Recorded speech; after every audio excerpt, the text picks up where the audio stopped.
So what do you think the biggest problem with the men in the arena, the guys listening to this podcast, what do you think the biggest problem they are facing is, and what would you do to tell these guys, coach them up? Yeah, I'd say. Men in the Arena Army, we salute you. Hey guys, thanks for listening to this episode of the Men in the Arena podcast. I'm Jim Ramos, your host and guide, leading you to your best version in that stress bubble of life and beyond. Welcome to Spotify's #1 podcast for Christian men. Hey guys, we are in a brand new studio. We got a brand new way of doing this podcast. We're going to be dropping what we call our Average Joe podcast twice a month, and these guys are not average. These guys are crushing it in the stress bubble of life. These guys are getting it done. These are friends of mine, and I want to bring them in and interview them and let you sit at their feet and learn from what they have to offer. Today we have a very special guest. This is our first ever interview, and so I wanted to bring in Dale Collver. So if you go all the way back to the beginning and you listen to our episodes, probably up to like 600, like Dale's in them all. And so Dale and I go back to 2003. We were on youth staff together at the same church. He was the middle school pastor. I was the high school pastor. And then he took over the job from me when we launched Men in the Arena. He ended up, I think around 2015, morphing into the position with me, serving side by side, me with Men in the Arena. And we launched the podcast. We launched the Facebook group. I mean, really, Dale really did it all. He was the guy who did all the stuff that I was not able to do, which was most of the things. And so he recently moved on to become Discipleship Director at a community center for teenagers in Independence, Oregon. I mean, these guys are crushing it, and he is crushing it down there. So guys, I'm excited today to introduce you my old friend, and you've heard him before, but now you get to see him, Dale Collver. Dale, it's great to have you on the show, man. Yeah, man. Great to be here. Well, that was a little bit, the first one is always interesting, but we wanted to have you come on our first ever interview like this just to honor you. For us, I mean, you have a special place in this organization. You have a special place in my life. We did 17 years of ministry together. Lots of stories. It's a lot, good and bad and ugly. But I just wanted to bring you on just to say how much I appreciate you and your heart and our history. Yeah. And I thought there's nobody better to have as the first guy than you. And so we were trying to get your schedule together because you're working with teenagers now, and it's spring break, so we got you on. So now we are officially starting to interview these guys, and you're our first one. So thanks for coming, man. Yeah, and I got to say, I was pretty stoked when I saw that you finally got Willie Robertson on the show, and I was like, I knew from the get-go that this was a dream come true. And so I listened to it at work on really loud, and people there got to hear it, and a couple of them actually ordered the book from him. Oh, wow. And so I was celebrating the fact that you got to finally sit down with that dude and share your vision that you've had and your prayer, your Duck Dynasty prayer that you've had all these years. So that was super cool. That was a win. So you were around back then, so I learned to call ducks. Behind me, I've got a black brant. I don't know if it's in the shot. And then behind you, we've got a pheasant that my son Colton shot. But I learned to call ducks in the 90s from Phil Robertson, who taught me through his video, The Art of Commanding Ducks. And, fast forward 20 years, these guys are a household name for Jesus with Duck Dynasty. And I thought, man, if you can use a bunch of guys from Monroe, Louisiana, for your glory, God, you can use somebody like me. So started praying this prayer for cultural shift and change. It's all about Jesus, right? I mean, only he can do that. Only he can take. Yeah, I mean, only he can take these guys and move them to a household name. So if he can do that, he can do anything. Yeah. Well, okay. So tell me about Tell me about your job. Tell our guys. Our guys are probably going, where'd Dale Collver go? Yeah. Tell us about your journey with the Gate. Yeah, the voice is here. The voice is alive. And they're like, James Earl Jones and Dale Collver. Thank you for both of those guys. Yeah, the guy that has the face for radio, I'm here. And so I'm back. Started working at the Gate Community Youth Center in Independence, and as the Discipleship Director. And my job, basically, I one of the guys on my team was on my Zoom team, and he said, hey, you know anybody looking for a job doing youth ministry? And I'm like, what are you talking about? And so he explained it and everything. I'm like, well, that's kind of weird. And I thought, well, I'll check it out. What the heck? And I went in there, and took my son with me, and it was absolute chaos in this place. It's huge. Like, it's every youth pastor's dream for a facility, right? And no parents yelling at you. Yeah, right? Yeah, they can't come in. No letters, because they're not even there. They don't, there's no church. Yeah. So so I was like, man, this is crazy. And I got to tell kids about Jesus. I got to hang out with kids, middle school, high school, and tell them about Jesus. This is cool. So I explored it, and they hired me. And it's been a ride. It's been a way cool ride. I run youth group on Tuesdays and Thursdays, and we ended up getting a large grant to start a mentoring program. So I oversaw that, got our staff, paid staff, mentoring kids. And so right now I have 4 boys that I mentor along with my job.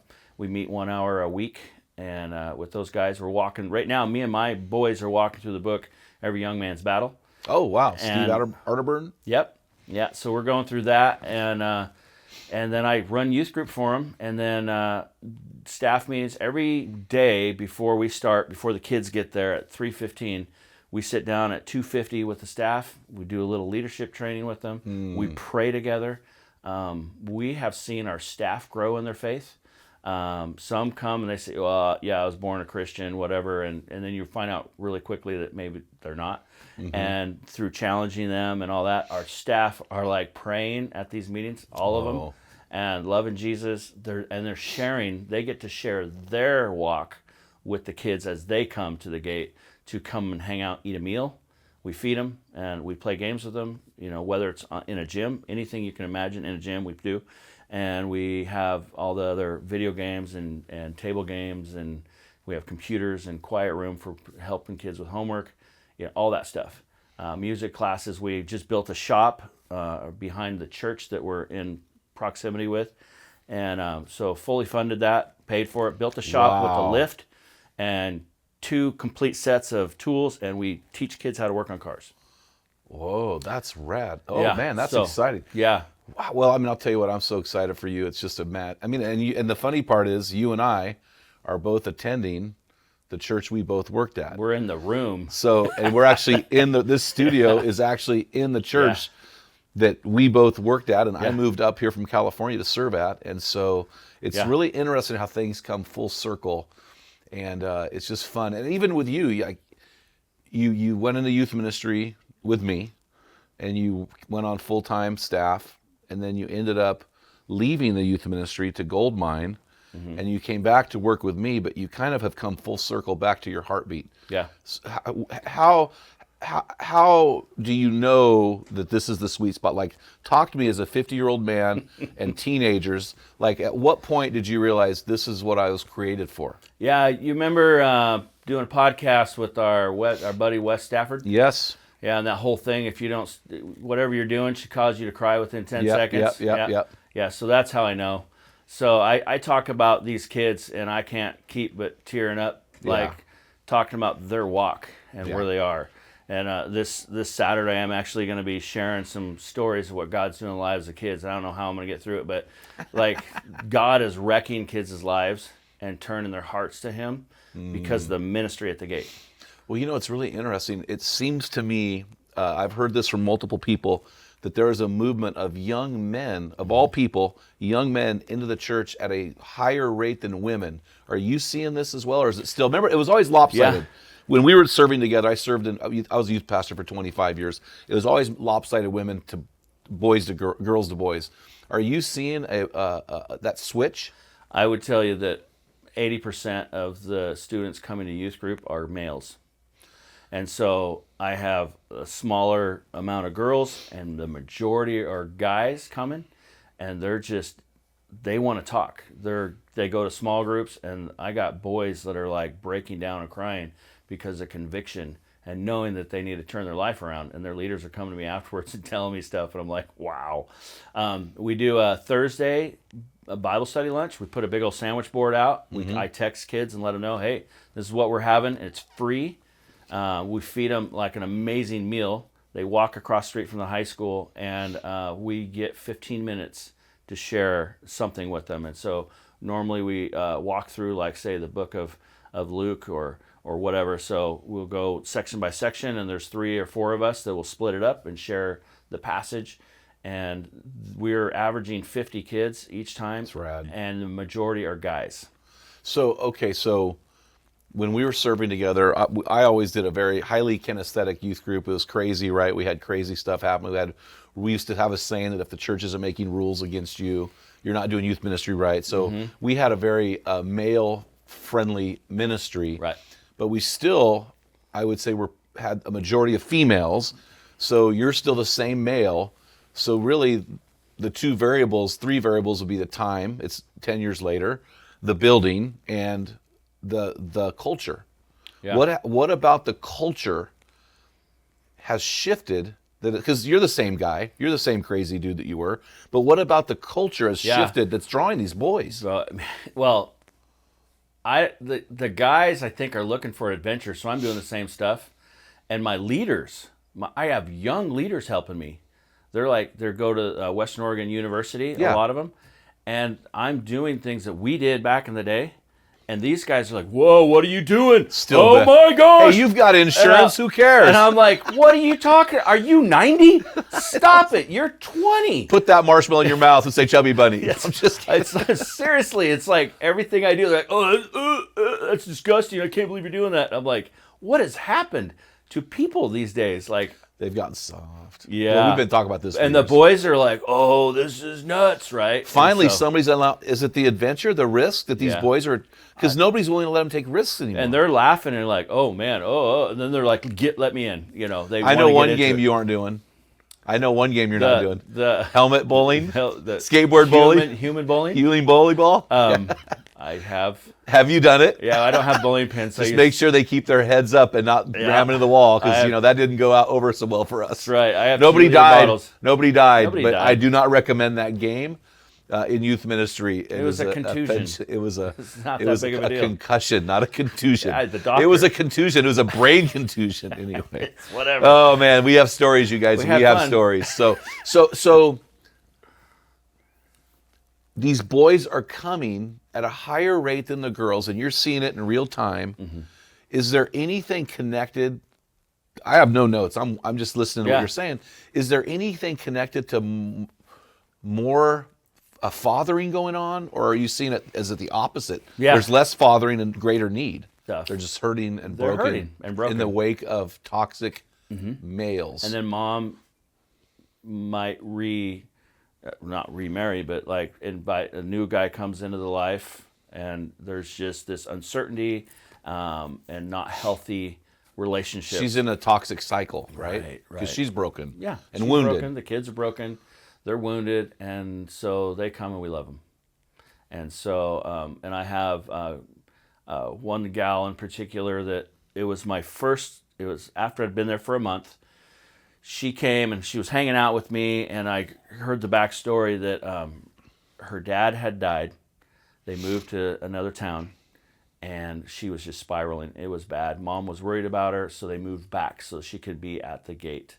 And so she started coming back to the gate, and then I met her, and we're sitting at the front desk that day, and she looks at me, and she knows what I do and what my job is, and she says, "Dale, I don't believe in God." And I said, "That's yes, okay." You do. I said, "That's okay. He can handle your doubt, and he loves you, and he will pursue you." And she just looked at me like, shh. And she, over time, I just loved her, and we'd hang out every time. I'd come, we'd hang out like 5 days a week, 3 hours a day. And then finally... Which is different than a typical youth ministry. It's more like a coaching position. Right. And so she ended up connecting with one of our staff, really good as well, that's a female. And she said, "Hey, I'll come to youth group if you come." So that's more time with this adult. So she comes and she brings her friend. And then they end up through all of this going, "Okay, well, all right, I'll go to camp with you because you're going to go." So they go to camp with us and fall in love with Jesus. And I'm walking around camp and I'm looking at them and they're smiling. They're no longer bitter and cranky. They're smiling. And all of us staff are like, "What is going on here?" Mm-hmm. Her and her friend.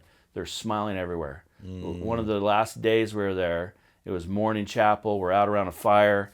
And I look over and her best friend is standing next to our worship leader singing with her. And I'm like, I'm not crying. I'm not crying. It's that hay fever in Oregon, man. It's that Willamette Valley hay fever, baby. Coming again. So awesome. We get back. I baptized those 2 girls a couple weeks praise the later. And then this gal, she says, I tell everybody that you're my white dad at the gate.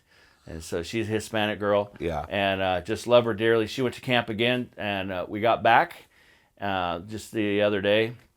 And she's like, Dale, you need to come here. I want you to see this. And so I walked over to her, and she had pulled her phone out of her backpack that had been stashed away all weekend.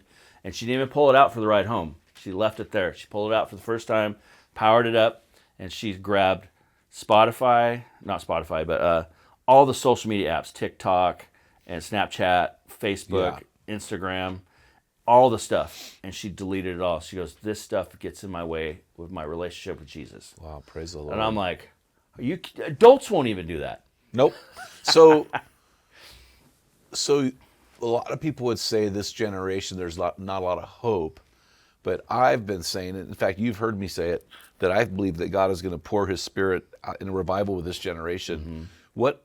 What has this culture done to create a deeper hunger in young people? Well, I think they've stripped it all away from them, what we used to have. And these kids are empty. They're trying to, our systems that are in place are stripping the kids of their hope. And they're telling them, this is where your hope lies. You can have your hope in this. If this makes you feel good, do it. Are you saying too many options, like for counterfeit options? Counterfeit options, exactly. They're not just options. They're counterfeit, fake. They're lies. They're from the pit of hell. And these kids are empty and they're hurting and broke. And we say, hey, you should trust this Jesus.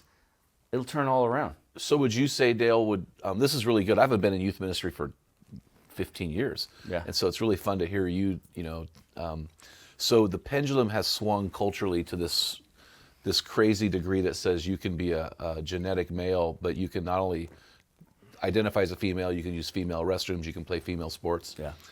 Do you think that pendulum swing has given so much freedom for a teenager to choose whatever they want to do or be, that they've realized once they get there, wow, I still am empty? Do you think that's actually helping move kids to Jesus? I mean, talk to me about that. Yeah, I would say too, it's just like, people get older and, I can drink now legally. So they just go crazy and start partying down. And then they realize that that's not filling them with what they need. And then as broken adults, they start coming back to Christ and they go, I wish I would have figured this out a long time ago. Yeah. So those options, you just freak out when you have all these options and people are saying, hey, try this, try that. Oh, yeah, you should. That'll make you happy. And it's like, that's not how God wired you. Well, it's interesting you say that, because in the garden, God only gave them one option. Don't eat that tree. And we couldn't handle one option. Mm-hmm. I heard somebody say the result of the fall of man is options. So that's what I hear you saying. Yeah. So what would you say, so this podcast, you were on the first ever episode. I think you might have been the first ever interview. I was. I think you were back in the day, man, playing a 1,000-foot crutch smackdown. Yeah. Man, those are the good days. But a little bit, looking back, I'm like, oh man, we've come a long way. Here's my question to you.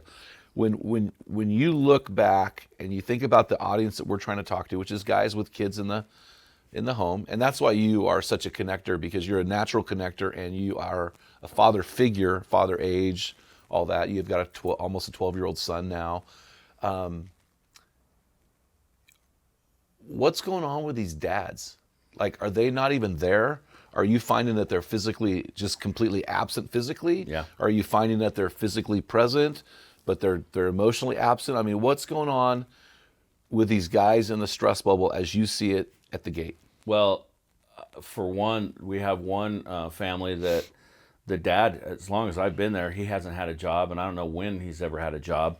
Mom's been providing, and she just recently kicked him out, but he wasn't doing anything. It's like I would see him sometimes show up on a scooter to pick his kid up, and I'm going, what is going on here? And the kids are a mess. And the dads are not like there at all present, like leading, like take a shower, like honestly, for sure. Like I mean, so dad is there, but he's not a model. He's not a he's a male model, not a manly. So model. many of these kids come in and they just smell horrific because nobody's teaching them even how to clean. And so we have to like break it to them like, bro, you kind of like, you need a shower, bro. I love you and I want to be Yeah. around you, but it's kind of like, I can't. So there's a lot of that, boys and girls. Where's the dads? They're not even there, or they're working so much that they're not even there. I have some that Can you camp on that? Oh, Camp on that one. that they're working. Because They're not they would around. say I'm a good man, I'm providing. but I'm not like there for my kid. I'm sitting with your kid and I'm listening to him, right? They come in and I grab a plate of food too, and I sit down with them across from them. How's it going? How's your day going? And they just dump. They just share everything. Two of the boys that I mentor have said, I wish my dad cared about what I care about. I wish my dad would come to something I do. Even though the dad's physically present. Dad or lives in the home. shelling the money out in the home, taking care of their needs, but not that. Not the need to be like, I want my dad to be here to cheer me on. Okay, so this is really good, man. So far you've identified two dads. You've identified the dad who's home and not a model. So we would call that a male in the house who's not a man. Well, he's not in the house anymore. Yeah. Okay, well, yeah. Yeah. It doesn't last long, does it? Yeah. Then you've identified a man who is by all outward appearances successful. He's successful in the marketplace. However, he's not parenting.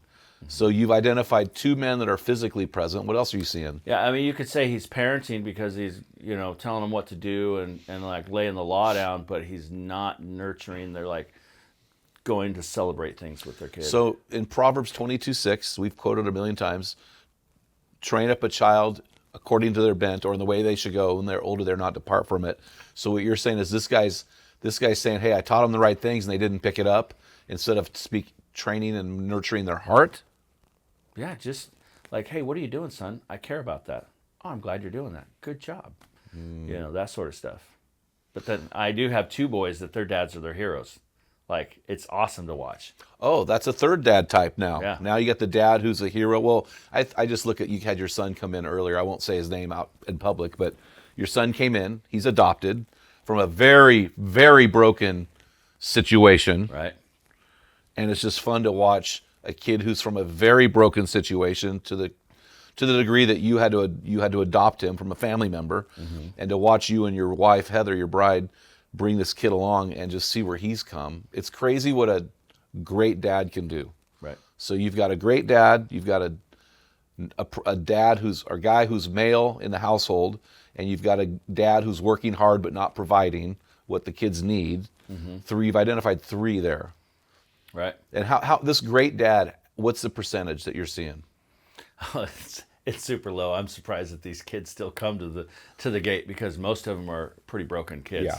And they say, hey, can I just live here? I don't want to go home. I just want to stay here with you guys. And they'll ask, can I go camping with you this weekend? Can you take me with you? And I'm like, bro. Just longing for a safe place. Yeah. Yeah. And they'll hang, like, I'll turn around, they're standing right there. And you're just like, ah, what are you doing? So Dale, so this is it. So I've heard some phrases in the last couple of years, and I'm like, you and I have kind of made fun of them over the years, but one of the phrases I hear with young people a lot is this whole phrase of, I don't feel safe, or feeling safe. So when you hear that statement, and I'm sure you've heard it a million times, what is that? What is a safe place for these dads listening right now? What is a safe place? What does that look like for a dad who goes, well, am I providing a safe place? Well, part of our the stuff that we have on the wall says a safe place and a place to be known and all that stuff. And so we try to make it a safe place. We don't allow anything that would come in that would hurt them. Okay, right? So not allowing stuff into the house. Yeah. That would hurt them. Yes. And God knows there's enough of those things. We bought a computer for my son to do schoolwork and stuff, but he doesn't get it yet until it's locked down. Yeah. Like, I'm going to keep him safe from the things that are out there. And there's certain games we don't let him play because they're not safe. Yeah. Where somebody could do some things. So providing a safe place means, and this is actually in my book, Dialed In, I talk about this Greek word proistomai, and it means three things, and one of those is to build a wall around the perimeter that doesn't let things in. Right. So that's part of the safety. That's part of it. And then also, like, loving them and letting them know you love them. We're still, like, we've talked about this in the past, saying I love you till it's just boring. So, I mean, I say it to the kids I mentor. I say it to kids all the time at youth group. I say it to my staff. I say it to all of them. I do love them. and I want to see them win and succeed. So I say it till it's boring as well. Yeah, And but so is it boring? I mean, how many of those kids never hear it in their own home? Oh, they are turning around and saying, at first they're kind of shocked, like, oh, what? And now they're saying, I love you too. Yeah. And so, like, how many of them hear that? So, especially from a man. Especially from a man. A male won't say it. A male won't say it. Yeah. But a man, when a man says it, it means something. Right. Safe too, like, I can share with you what's going on in my life without you freaking out and having a reaction because I failed at something. Because maybe you don't like the choices I made or whatever. So, navigating through that in a safe way. We had a guy on our podcast, Kirk Martin, and he has a ministry called Calm Parenting. Yeah. And we need to put that link up for you guys because that'll really help you. Yeah. I wish I had listened to that podcast because I was the reactor. And it is Unfortunately, easier. I was the reactor. Yeah. And I failed in that area with my boys, probably. I mean, they're great young men, but if I could do it over again. Well, we know what we're supposed to do, but putting that into practice is another thing. It's hard. You have to discipline yourself to stay calm. So I'm building a wall around the outside of my home. I'm not allowing certain things in. I am creating an environment of verbally expressing my love. Mm-hmm. I am creating a safe place for my children to express themselves, no matter how bad it, no matter what they do. Right? Okay. So those are. I'm finding too that there truly are students out there that don't have the food, like they don't have the physical provision. Yeah, and so we feed them, and my boss is a pretty great cook and figured out how to feed lots of people on a budget, but make it amazing, and follow under the guidelines that you have to do. And these kids, they're like, oh, this is so good, and they'll take more. And we see kids that'll hoard food and not end up eating it. They take so much on their plates. And really? Wrapping a napkin, pulling Napoleon Dynamite? Want some tots? Well, they'll take more, and then like somebody else doesn't get it, but because they took so much, they're afraid. And then they end up throwing it away because they don't eat it all. But they're afraid they're not going to get enough because they have this food scarcity going on in their home. And we take them to camp, and they're just like, this food is amazing. And they just eat. And I'm like, don't you find that we're eating all the time at camp? And they're like, but it's so good, and I don't get food at home. Wow. So I just had never thought of that part of it. Yeah, me neither. Because we've always had an abundance. So yeah. Really? Yeah. Okay. Physical provision. What about clothing? Yeah, there are some that they just don't. You'll see them. Their clothes are ripped and torn, and they just keep wearing them over and over again, and they don't have access to really wash their clothes. And so they smell. And so for us, like to hook them up with a shirt or a sweater or something like that is a big deal. I mean, these are guys, I hope you're listening to this. I mean, these are some basic things you can do to provide for your kids, to provide an environment where they think they're safe. So I think, you know this audience, Dale. You've been catering to these guys for almost a decade. These guys are hardworking, provision types of guys. Mm-hmm. So what do you think the biggest problem with the men in the arena, the guys listen to this podcast, what do you think, from what you've seen with teenagers, what do you think the biggest problem they are facing is, and what would you do to tell these guys, coach them up? Yeah, I'd say fully engaging with your kids. Fully engaged. Like, you're at every game, right? Yeah. Every game they played, you're at the game. If it'd be so much so that when we didn't show up, they noticed. Right. I mean, like, it was shocking. It's like, did Dad die? Yeah. Did Mom die? Yeah. Like, show up. If they're in a play, you're there. Just show up. If they're singing something, you're there. If they're playing something, you're there. It's be there. So this doesn't just stop with, I mean, we're talking about dads right now, and our target audience is a guy who's got kids, but this doesn't go away. This doesn't go away. You know what I mean? Yeah. Wow. It's rough. It's really been great to hear this from you, man. I mean, I knew you were kind of in your sweet spot. It's just really fun to see you doing that and getting insight. And so I appreciate you, man. I'm so excited for you. You want to give these guys let's look at the camera and just give them one thing that you want these guys to do for their children and teenagers. Be present, man. Just invade their space and ask them how they're doing. And one of the things that I've learned a lot of the podcasts on mentoring is sometimes you don't have to be facing each other, side by side, throwing a ball around, sitting down next to each other. It's non-confrontational, so you can sit next to each other, share a meal, play a video game. Some of our mentors, they'll sit down sometimes and just play a video game with the kid. When was the last time you took interest in something they're doing? Yeah. Well, thanks for coming on, bro. Yeah. It's been awesome. So, hey guys, thanks for being a part of this interview where we interview average Joes, but these guys are way beyond average. So, hope you enjoy the interview with Dale Collver today, guys. Until next time, feel the wet sand on the arena floor, hear the deafening roar of the crowd, taste the sweetness of victory, smell the stench of battle, get in the game, get dirty, grind it out, engage as a dad, and be a man.